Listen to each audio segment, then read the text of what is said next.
Son las 7:26 de la mañana y vamos a tener efectivamente una edición especial esta mañana porque tenemos la amable presencia del ministro de Economía, señor Luis Miguel Castilla, que está en nuestros estudios. Muy buenos días y gracias por estar con nosotros, ministro. Buenos días, Raúl. Buenos días, Carlos. Muchas gracias por tenerme acá. Vamos a intentar dos niveles, uno primero general y luego ya sobre cosas puntuales. La primera cosa que le quiero preguntar, ministro, es, digamos, desde el punto de vista de la doctrina y el quehacer económico, ¿cómo se definiría usted? Porque en realidad desde que se habló de su nominación empezaron a tejerse todas las hipótesis posibles, ¿no es cierto? ¿Es liberal? ¿No lo es? ¿Cuánto tiene de socialdemócrata? ¿A dónde ha trabajado? ¿Ha sido el más inflexible cajero en el Ministerio de Economía y Finanzas? Y en el debate en el que estamos, que es un debate que de hecho no se diluye, no termina de plantearse, es decir, somos de centro izquierda, somos de derecha, nuestra economía es ultraliberal, nuestra economía corre de todo intento de estatismo, en fin, y en el conjunto de América Latina, como usted bien sabe, esas son las discusiones permanentes, puntuales. ¿Cómo se define usted en su formación y en su actuación económica? Y a partir de eso, ¿cuáles son las líneas principales de un trabajo como el que le compete ahora en la administración del presidente Humala? Yo soy un macroeconomista, especialista en finanzas públicas. Soy un independiente, no tengo ninguna ideología en mí, más bien soy un pragmático, siempre con los pies en la tierra, y busco preservar un activo importante que tiene el país, que es la disciplina fiscal. Eso de tacharme de neoliberal o de otro calificativo me da mucha gracia porque me considero un economista con los pies en la tierra, pragmático y listo a cumplir los objetivos que se me plantean. Ahora, lo que ocurre es que cuando se dice pragmático se piensa que en realidad en economía, no hablo de ideología política, hablo de realidad de construcciones ideológicas y filosóficas acerca de la economía. El ultraliberalismo evidentemente no pretende eliminar al ser humano y el socialista no propone tampoco que se llegue al cielo antes de tiempo. En otras palabras, en realidad, lo pragmático supone que no hay divorcio entre lo que es la tarea fundamental, no solo del gobierno, sino de la economía, que es pues el bienestar del ser humano, de la familia, ¿no es cierto? ¿Cuánto de eso se puede compatibilizar? ¿Cuánto de eso se ha hecho? Y usted es testigo de los movimientos económicos durante la gestión del señor García. ¿Cuánto de eso se puede mejorar en lo social, etcétera, sin que se ponga en riesgo esto que es lo fundamental? Punto de partida es la estabilidad económica, pero la estabilidad económica no está hecha solamente para el sacrificio, sino también para mejoras en la condición de las comunidades y de la sociedad humana. Esta combinatoria, sin duda, será más rica, más interesante, pero más desafiante en los momentos actuales. Creo que lo importante, y el presidente Humala lo ha puesto como un punto central en la agenda de políticas, es poner al ciudadano de a pie, especialmente al menos favorecido, como el objetivo central de sus intervenciones. Hay tres frases que yo rescato muy importantes de su discurso, que es un crecimiento con inclusión y con estabilidad. Y al final son medios para llegar a un fin que es el bienestar de las personas, especialmente de los que menos tienen. El crecimiento es importante mantenerlo. El Perú ha crecido de manera importante en los últimos años. Singular incluso dentro de América Latina, ¿no es cierto? Yo creo que singular en el mundo. Ya. Hemos sido de las economías que ha crecido por encima de 70% los últimos 8 o 9 años a niveles asiáticos. Y lo importante es mantener este crecimiento, porque este crecimiento conduce a una reducción de la pobreza y a una mejora en el bienestar de las personas. Para tener crecimiento, un ingrediente importante es la inversión. El Perú ha logrado niveles de inversión notables, alrededor de 25 puntos del producto. La inversión privada es alrededor de 30.000 millones de dólares y ese es el motor del crecimiento, la generación de empleo, pero no es suficiente eso. El crecimiento también tiene que ser de calidad, vale decir un crecimiento que llegue a todos. Y ahí entra el rol del Estado. El Estado peruano ha estado presente, ha tenido un rol importante en promover la estabilidad macroeconómica, en ir cerrando poco a poco las brechas que existen en el campo social, en temas de infraestructura y otros, pero definitivamente el Estado no ha llegado a todos. Tenemos niveles de pobreza cercanos a 30%, pero la pobreza extrema es el doble de la pobreza nacional, 60%. Y hay regiones del país que tienen índices de pobreza cercanas a 75%. El gran reto entonces es poder hacer partícipe de este progreso, de este crecimiento a todos los ciudadanos. Y esto con estabilidad. El presidente Humala en su discurso mencionó 3 temas que yo considero que son sustantivos para seguir avanzando en un proceso de crecimiento inclusivo. La estabilidad macroeconómica, respetando los cánones que el Perú se ha establecido ya hace un buen tiempo, la estabilidad jurídica, respetando los contratos y el Estado de Derecho, y procurar un ambiente de estabilidad política. Y eso es lo que va a sostener estos flujos de inversión hacia adelante y nos va a poder permitir crecer a más de 6 o 7% en los siguientes años. Bueno, vamos a dejarlo ahí porque tenemos que hacer una pausa, pero evidentemente a esto hay que señalar si durante toda la campaña electoral y incluso ya ante el propio discurso del presidente todavía se mantienen actitudes, digamos, de preocupación, de sospecha, de imaginar que de todas maneras se va a practicar una política que va a ir en contra de todo esto, porque todo esto que usted ha señalado de alguna manera está implícito en la base de toda la conversación sobre el desarrollo peruano, pero sin embargo los matices son cómo se instrumenta, qué cosa es lo que se quiere hacer en normatividad. ¿Se va a cambiar la Constitución? ¿Se va a crear una situación de tensión con los inversionistas externos? ¿Se va a revisar todo? ¿Se va a cambiar la política energética? ¿Qué va a pasar con los organismos reguladores? Es decir, hay una serie de aspectos en los cuales, en verdad, todavía sectores, sobre todo económicos, tienen la sospecha de que las cosas no están claras. Le dejo plantear la pregunta, hacemos una pausa, 7:33.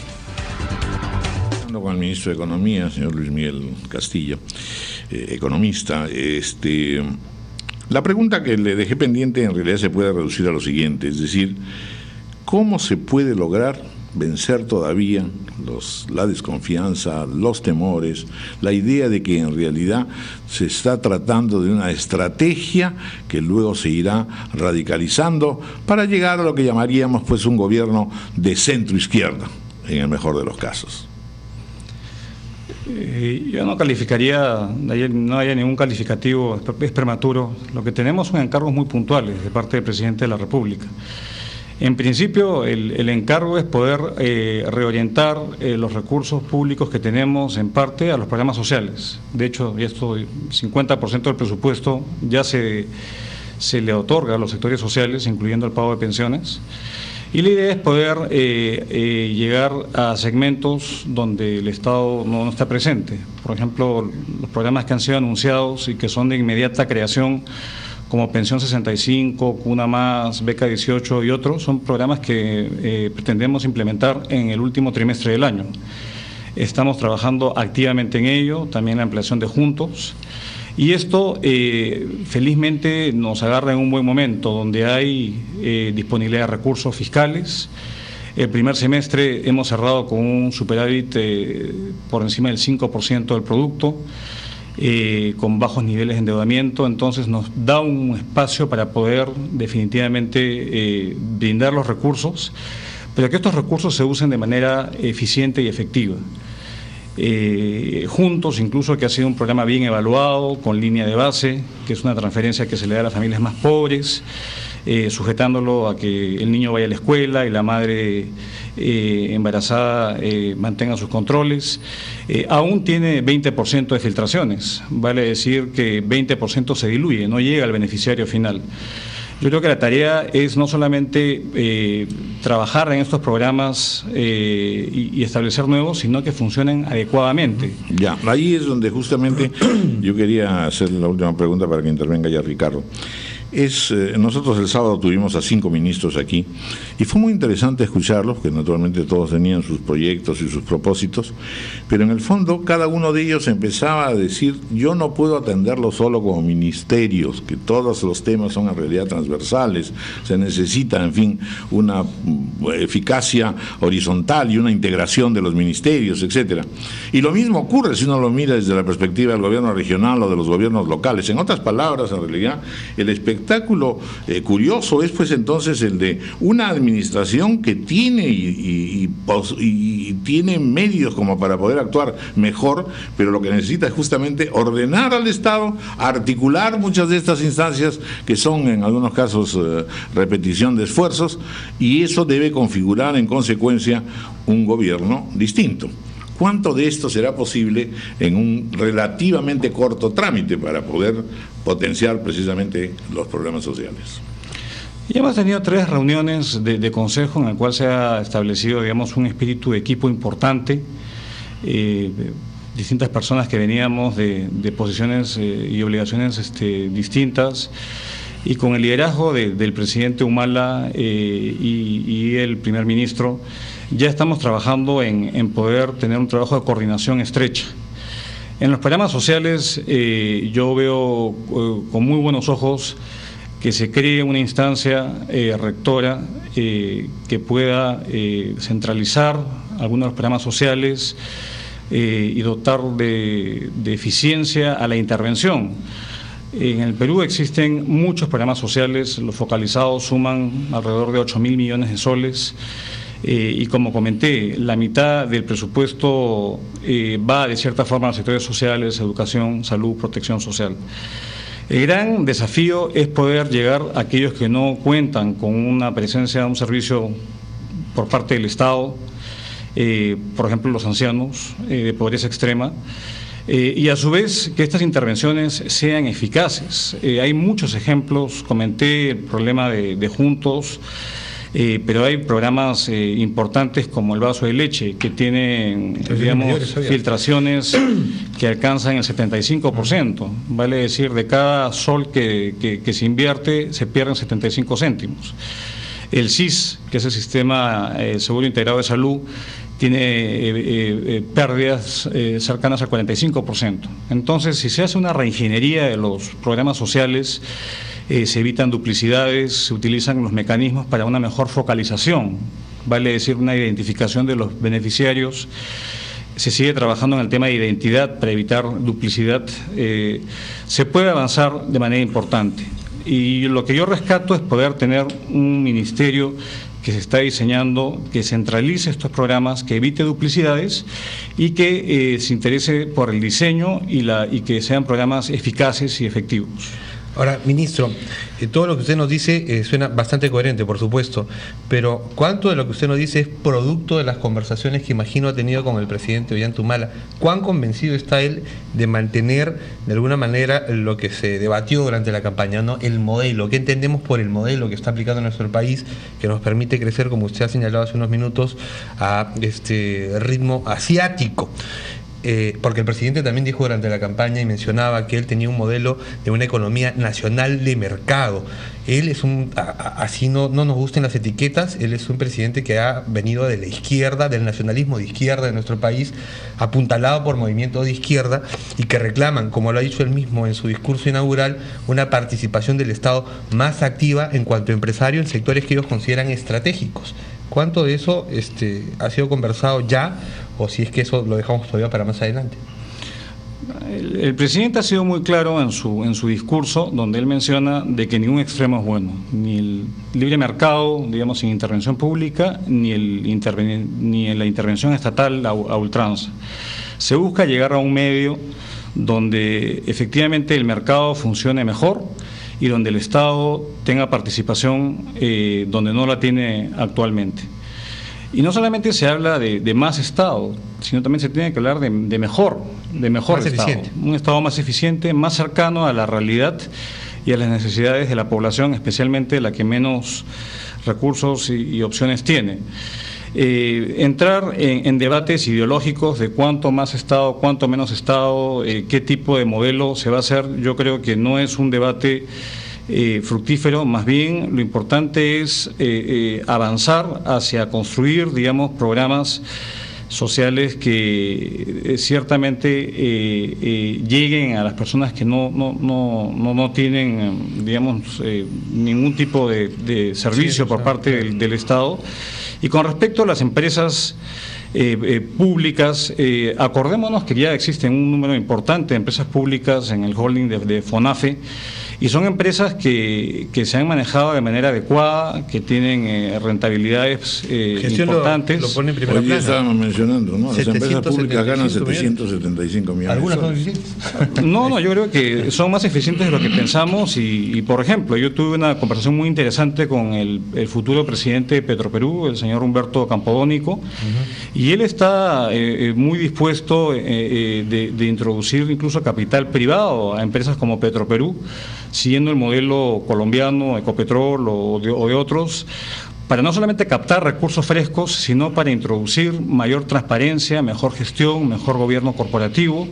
Entonces, definitivamente me parece que es importante modernizar nuestras empresas públicas, que estén a la vanguardia. No tiene nada de malo tener empresas públicas con tal de que funcionen de manera eficaz. Asimismo, organismos reguladores. Es el por otro supuesto, aspecto, los organismos reguladores. porque ahí ha habido la tentación de que el Estado decirle a los reguladores, ya no me regules tanto. Entonces, yo creo que se debe entrar a un proceso de fortalecimiento de los reguladores, en defensa del consumidor, en defensa de los usuarios, de los servicios públicos. Y la idea es entrar en este proceso de mayor fortalecimiento para que también los mercados funcionen adecuadamente y se eviten abusos de posición de mercado. Y yo creo que la intencionalidad es mejorar la capacidad regulatoria del Estado, modernizar aún más las empresas públicas y donde no llegan, el Estado tenga un rol más preponderante. vamos al informativo económico financiero. Se suma a la mesa José Luis Patiño, que hoy día no va a hacer comentarios, va a hacer preguntas también.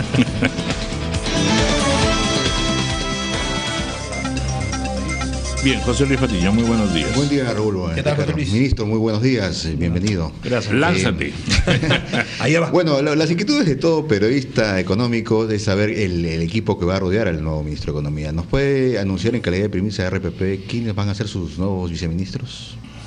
Sí, con mucho gusto. Ayer tuve una reunión con el presidente de la República por la mañana y hemos definido el equipo base.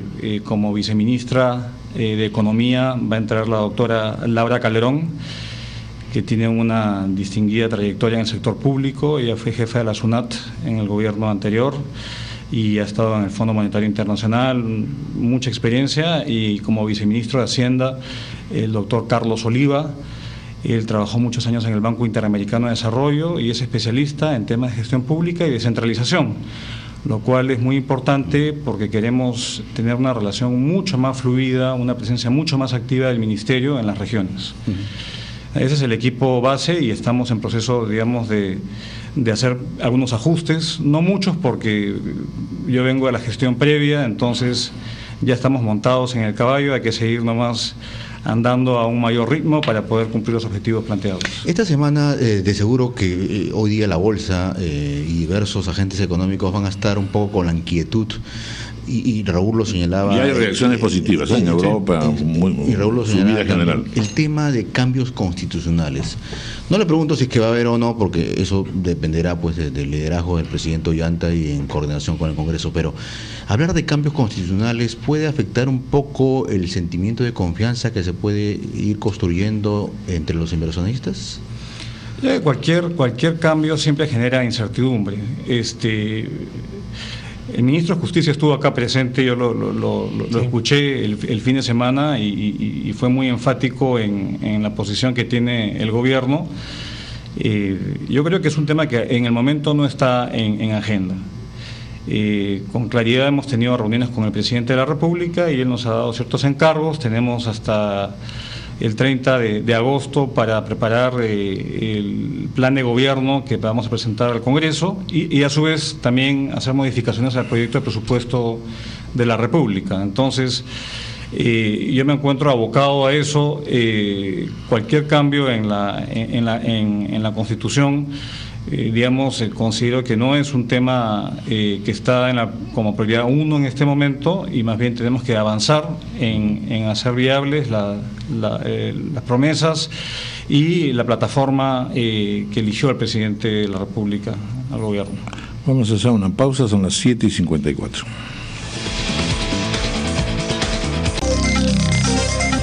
Continuamos conversando con el ministro de Economía, Luis Miguel Mantilla. Castilla, perdón. Estamos en un tema general. Ahora vamos a ver algunas cosas puntuales. Lo primero, usted ya ha dicho que tenemos efectivamente pues unas reservas y un cierto superávit como para poder enfrentar los problemas sociales sin que haya necesidad de un desequilibrio o un gasto mayor. Sin embargo, todavía sigue la pregunta de cuánto cuesta todo aquello que quieren emprender y si se podrá no entrar en una farra ni gastando demasiado, ¿no? Y muy rápidamente. En eso también el presidente ha dicho que hay que trabajar gradualmente. Lo segundo son las relaciones con el sector productivo. Y ahí efectivamente tenemos dos temas. Uno primero, insisto, la desconfianza y las exigencias de los sectores económicamente más activos, los empresarios, en fin, las grandes empresas, etcétera. Está el tema minero, que efectivamente también es serio. Ahora, es verdad que frente a eso, todos hemos convenido en la campaña electoral en el hecho de que, en efecto, aquí la fuerza tiene que empeñarse sobre todo en la pequeña y mediana empresa, en vencer a la informalidad, en lograr en ese sentido, más que una inclusión social, una inclusión socioeconómica, por así decirlo, ¿no es cierto? Entonces, ¿cómo combinar estas corrientes, cada una un poco exigente, cada una pidiendo lo suyo? Por ejemplo, se nombra al ministro de Comercio Exterior y Turismo y todo el mundo celebra y dice, bueno, ya ahora sí es la hora de los exportadores. Los sectores económicos en realidad juegan mucho en su propia esfera. No imaginan que haya tampoco esta horizontalidad, esta capacidad de integración de muchos de los esfuerzos.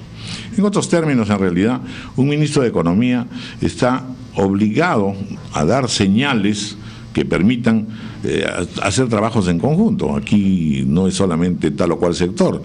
Y convencer a todo el mundo, especialmente a los empresarios, que la pequeña y la mediana empresa son sustantivos a los efectos de un gobierno inclusivo.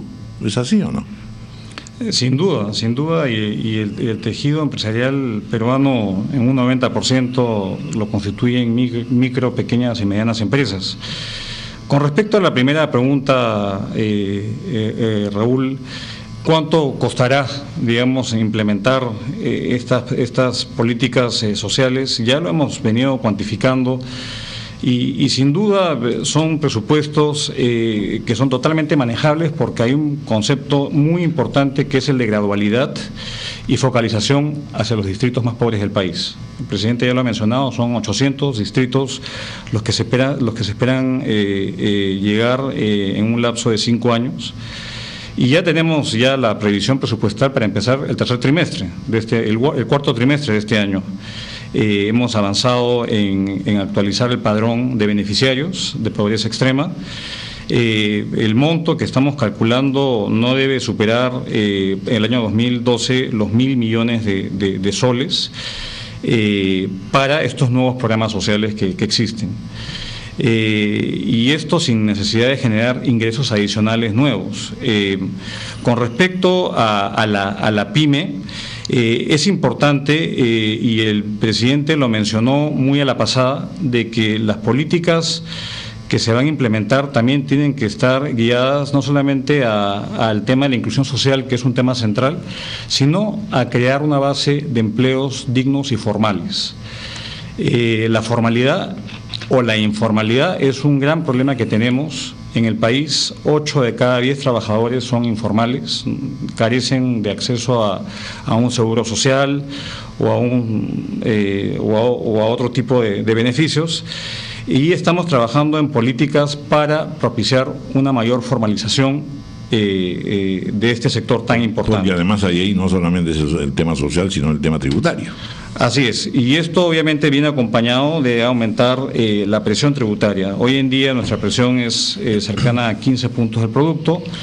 Nuestra aspiración es a por lo menos llegar a niveles cercanos al 20 puntos de producto al final del gobierno, y esto implica evidentemente un esfuerzo por formalizar, que pasa por reducir los costos, los sobrecostos laborales, lo que hace oneroso ser formal, y también de poder trabajar en ámbitos donde ser formal reditúa beneficios.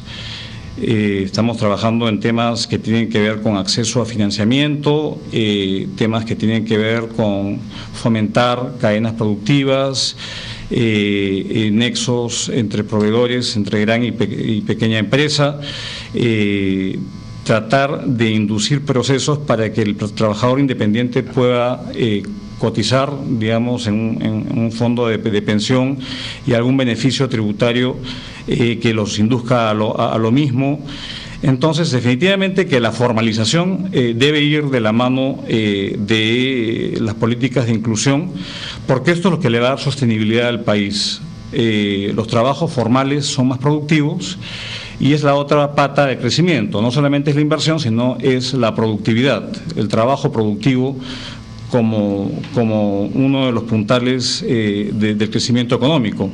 Y en esto existe también una amplia gama de desafíos por seguir avanzando, que tiene que ver con lo que es la productividad, la competitividad del país, que pasa por dar un mayor esfuerzo hacia tener una educación de mejor calidad, mejorar todo el sistema de educación superior, haciendo un mayor calce con las necesidades de la industria, del mercado, y definitivamente de llenar la brecha que tenemos en materia de innovación, de gasto en inversión y desarrollo. Yo creo que estas políticas de largo aliento son las que van a sustentar el crecimiento económico nuestro, que es una condición necesaria y absoluta para seguir avanzando, pero no es suficiente. También el Estado tiene que hacer su trabajo, estar presente donde no lo está y hacerlo de manera mejor. Ayer conversaba con el presidente y comentábamos la necesidad de iniciar un proceso de modernización del Estado, que pasa por modernizar también al capital humano que tenemos.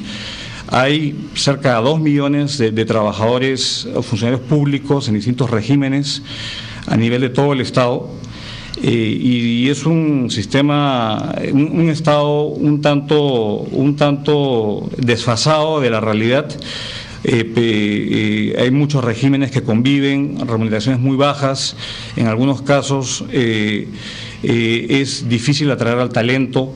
El costo de oportunidad es muy alto con el sector privado y tiene que haber un claro incentivo de meritocracia para poder entrar a la carrera pública, a la carrera civil.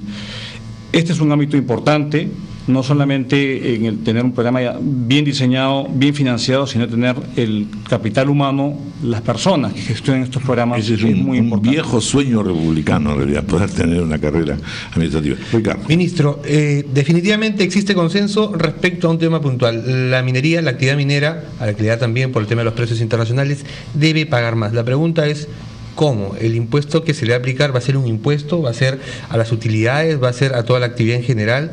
¿De qué manera vamos a conseguir que los mineros paguen más? Ellos también están dispuestos y han alcanzado una propuesta ya al Ministerio de Energía y Minas, pero desde el Ministerio de Economía, ¿cuál es su visión? La decisión del gobierno es que los mineros aporten más al desarrollo del país, más de lo que han hecho hasta el momento. Uno mira las tasas de rentabilidad, producto obviamente de los precios tan elevados de las materias primas, y son niveles de rentabilidad bastante elevados. Estamos en procesos de conversación, digamos, con los empresarios mineros, tanto el Ministerio de Energía y Minas como el Ministerio de Economía, y estamos trabajando a nivel técnico de cuál es la línea de base sobre la cual se puede pensar en una contribución adicional. Todavía sería, ¿por dónde va? Todavía sería prematuro. Tenemos que definir, en primer lugar, cuál es el nivel de carga impositiva actual que tienen las empresas mineras, y acá la idea es trabajar de manera consensuada, negociada, cuáles son el monto de recursos que el Estado puede gravar a este sector sin romper la competitividad. Acordémonos de que hay una cartera de proyectos que superan los 40.000 millones de dólares que están listos a entrar al país y que están esperando una definición de cuál sería este nuevo régimen. Va a ser un régimen tributario que maximice los recursos al Estado, pero sin que esto comprometa la entrada futura de proyectos de inversión importantes y preservando lo que es un activo importante, que es la seguridad jurídica, el respeto a los contratos. Hay una relativa urgencia de ese tema específicamente, ¿no es cierto? Poder llegar a empezar a dar luces claras por estos 40.000 millones que están a la espera de ser invertidos. Yo creo que es un tema importante, es un tema que requiere una resolución rápida, y antes de asumir el mando ya hemos estado en conversaciones muy cordiales con la sociedad de minería. Estamos ahora en una fase técnica de ir definiendo cuáles son las distintas fórmulas para poder llegar a los objetivos que tenemos planteados como país, y esto no necesariamente es para financiar los programas sociales que tienen ya su propio presupuesto, sino para poder llegar, que el Estado pueda llegar a aquellas regiones que no tienen canon. Nuestro sistema de canon es un sistema que genera ciertas distorsiones.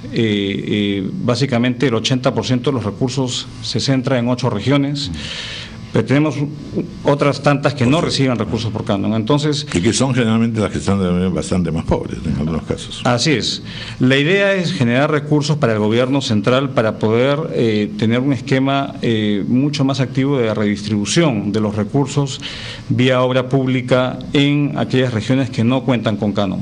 Entonces sí tenemos una urgencia y una prioridad importante en este tema, pero es un proceso que debe ser rápido, pero de manera técnica y de manera equilibrada, porque también mucho está en juego hacia adelante. El panorama exterior también, ¿no?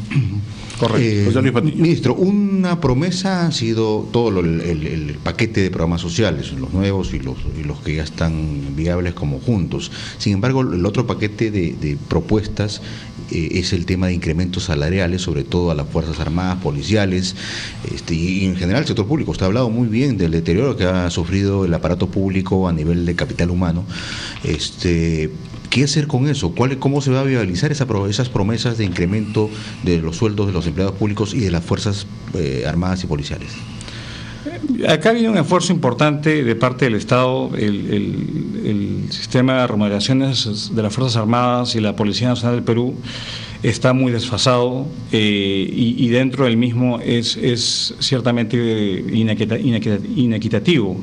Hay una brecha importante entre los que menos perciben, los de menor rango, y los que más perciben. Y la idea es arreglar esto. El presidente ya lo ha dicho en su discurso y también en su reunión con los altos mandos militares el día de la parada militar, el día 29 de julio.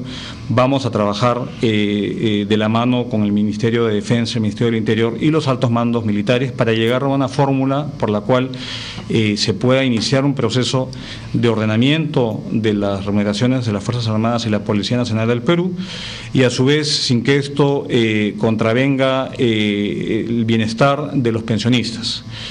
Estamos trabajando en distintas fórmulas, y acá lo importante es preservar un derecho fundamental, que es el pago a las pensiones. El pago a las pensiones tiene que estar garantizado, está consagrado en la Constitución, y se van a dar probablemente aumentos en las pensiones también de los funcionarios que sirven en la Fuerza Armada y la Policía Nacional del Perú, de manera equilibrada y gradual, de manera tal de que todos se beneficien, tanto los activos, especialmente los de menor rango, así como los pensionistas que han tenido, congeladas, sus haberes por muchos años. ¿Desde cuándo se regirían los aumentos, ¿el 2012? Probablemente a partir del presupuesto del 2012. Acordémonos que ya el gobierno anterior, estableció un incremento a los activos de menor graduación y a un conjunto importante de pensionistas, especialmente los discapacitados y las viudas de aquellos caídos en defensa del país. estamos estudiando esquemas para poder viabilizar esto a un universo más amplio. Ministro, hay muchas ideas que efectivamente están acentuadas y pareciera que por lo menos muchos sienten que son inamovibles. Y entonces, con respecto al discurso y los planteamientos que se ha oído del nuevo gobierno, hay algunas reacciones. Por ejemplo, darle al sector público mayor poder de intervención o de crear empresas, y se menciona la línea aérea, el asunto de los puertos, una línea naviera. Entonces dice, bueno, pero eso es perder el tiempo porque ya está demostrado que eso no camina si es manejado por el Estado y crea solamente clientelismo y etcétera. Igualmente, la reacción con respecto a este énfasis que se está poniendo en la comunidad andina, en UNASUR y en cualquier otra instancia que de alguna manera está representando volver a lo mismo, no obstante que tenemos décadas, en fin, de un carro ya entre viejito y lento. Y por otro lado tenemos el Arco del Pacífico, tenemos otras tentaciones más amplias, ¿no es cierto? ¿Para qué volver entonces a aquello que de alguna manera no ha tenido tanta eficacia? Los discursos de los presidentes que nos han visitado, muchos de ellos eran extraordinariamente entusiastas con respecto a la condición emergente que tiene hoy día América Latina frente a los destinos problemáticos de Europa, de Estados Unidos. Pero de todas maneras, la verdad que imaginarse una América Latina en el fondo tan igual y sin embargo también tan competitiva entre ella misma, no es una tarea fácil. ¿Cuánto de realismo hay en primero darle más poder de intervención al Estado empresarialmente y en segundo lugar en confiar en que hemisféricamente y cuando menos en América del Sur podemos caminar juntos en negocios provechosos? Con respecto a la primera pregunta, Raúl, yo creo que no se debe demonizar las empresas públicas. Hay países que han tenido empresas públicas muy exitosas y yo creo que nuestra historia nos va a dar lecciones importantes de qué hacer y qué no hacer. Acá lo importante es poder, dentro de lo que es la actividad empresarial del sector público, es tener empresas que sean eficientes y tener empresas públicas y presencia del Estado donde no llega el sector privado. Y que en el fondo nos garanticen que en efecto estamos defendiendo intereses nacionales con eficiencia. Correctamente. Porque si no, lo otro es una pura declaración. Así es. Por ejemplo, en el tema de la línea aérea nacional, que yo creo que es un tema que merita un estudio mayor, la preocupación probablemente se ciñe en que todavía, digamos, los precios de los boletos aéreos podrían ser menores y podría haber mayor competencia en ese sector. Y definitivamente hay un tema de conectividad. No todo el país está conectado. Hay muchos lugares por nuestra geografía que son barreras importantes y hay un problema de conectividad que se debe afrontar. ¿Regresa a Aeroperú entonces, ministro? No sé si regresa a Aeroperú, pero definitivamente es un problema que tiene que ser afrontado y el Estado puede tener un rol importante y de hecho lo ha tenido en el pasado. Me acuerdo de la línea aérea TANS, que funcionaba, un capital público y en todo caso el esquema se iría hacia uno probablemente de asociación público-privada. Acordémonos que si bien tenemos recursos públicos de manera importante, pero son finitos y las necesidades son enormes. Entonces tenemos que hacer un trabajo claramente de priorizar dónde se invierte el recurso.